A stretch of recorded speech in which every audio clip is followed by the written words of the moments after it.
كان فين الحاجات القمر دي وانا جايه اتجوز. انا مقهوره يا جماعه، مقهوره.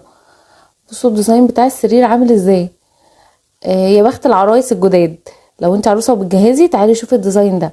دلوقتي البنات عامه بتبقى بتعمل يعني العفش بتاعها عموله، فخدي الديزاين ده واعمليه. بصي السرير كامل من كل حاجه، وبصوا الوحدات اللي موجوده فيه جميله جدا. تقدري تخزني فيها الحاجات الشتوي يعني بتاعت السرير.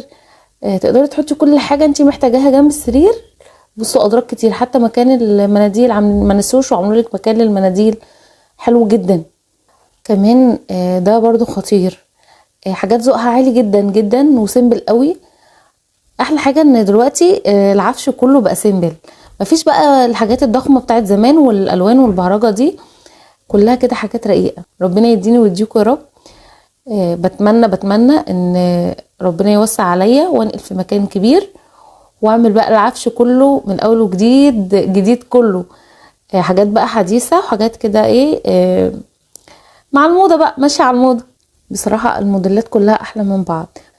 ما تنسيش تمنشني لصاحبتك واختك اللي نفسها يبقى عندها الحاجات الرقيقه الجميله دي. طبعا مش هتلاقي احلى واشيك من كده تصميمات تقدري تعمليها. يا رب يكون الفيديو عجبكم. بحبكم كتير قوي. ما تنسيش تكتبي لي بتتابعيني منين يا قمر. انا شيماء غريب. لو انت اول مره بتشوفيني ما تنسيش تحطي كومنت زي العسل شبك ولايك عشان بيرفع معانا الفيديو. اشوفكم ان شاء الله فيديوهات حلوه كتير تعجبكم. مع السلامه.